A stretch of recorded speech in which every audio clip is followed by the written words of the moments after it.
push him out again. Get him to really move sideways. And then pet him as soon as he really moves off your hand.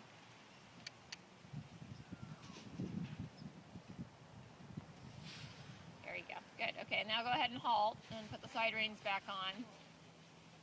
And then see if you can do it just a little at the walk with the side reins on, and then we'll do the trot.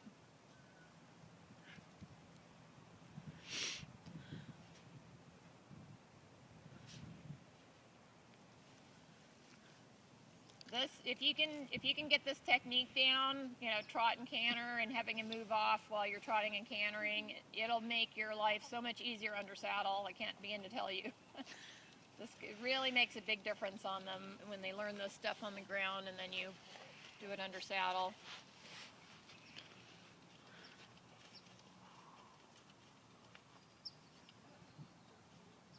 There you go. Okay, now go ahead and trot.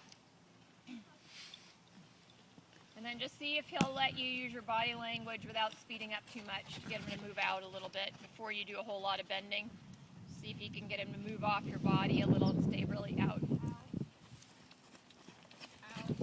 And then when you feel like he's willing to stay out pretty well and he's not too fast, then go ahead and start working on the bending. Very light little play on the bit. Just slow him down a little bit. That's good.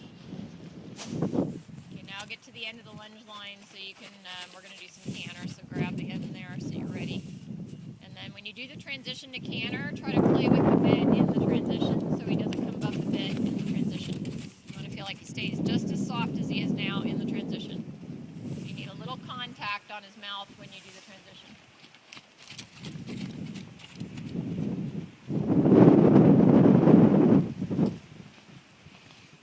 And just do a couple rounds and then back to trot. Same thing on the down transition, a little more contact on his mouth, and just try to play with the bit on the down transition so he doesn't stiffen against your hand. Okay, and then slow the trot a little. Another canter. Try to have a little more contact this time, just like as if you were riding, and you're just going to really have a constant play on his mouth as he's going into the canter so that you keep him just as soft. There's not a point where he stiffens against the bit. So yeah, you need to shorten the lunge line a little more next time so you have a little more contact. It was a little loose. And then back to trot. Same thing on the down. And then when he's steady again, do one more up and have a little more of a taut lunge line this time so you can really feel his mouth. So you can really work the bit and have an effect, not a loose lunge line. So shorten it up a little bit. You can feel his mouth more. And then really play with the bit and canter. Play with the bit and canter.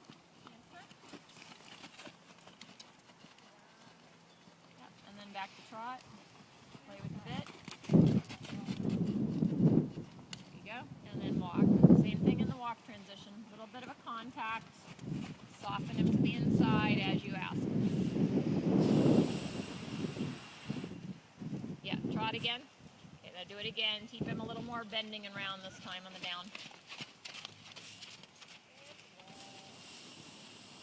There you go. Yeah. And try to do it with your hands up here.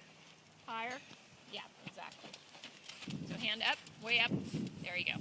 And play, play, play, and walk. Yeah, good. Okay. And then just let him walk for a minute and then we'll stop. So it takes practice, you know, getting these techniques down. You want to generally be lunging with your hand up here near your shoulder. You have a much more flexibility up there. Yeah.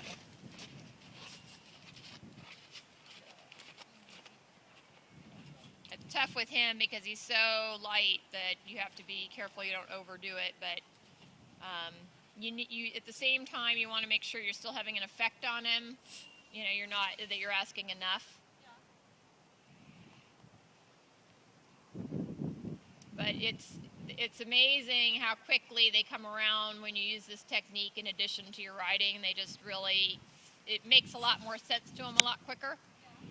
And they just stayed a little more disciplined about staying around and not coming against your hand, you know, in those transitions in particular. I find it's especially helpful with the trot canter, canter trot transition.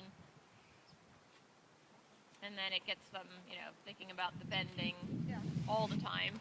Yeah. So what are you thinking? Yeah, he looks good. His mind has gotten a lot more patient. Mm-hmm.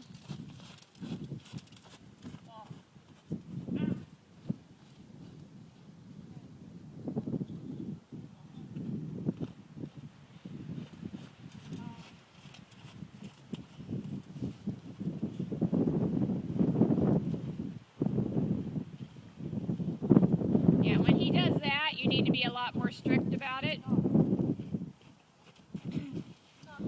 So just try to catch him quicker and give him a little touch on the hindquarter with the whiplash, just a touch since he's so sensitive, so that he learns there's consequences to that.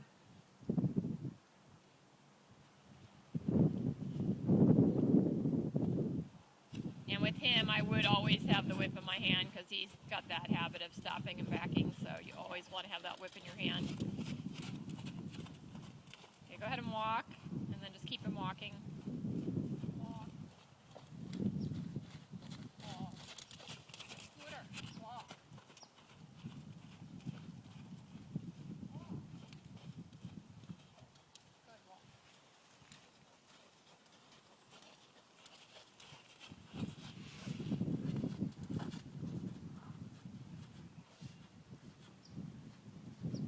Okay, now halt. Hand up, yeah. Same thing about the halt, you should stop right away.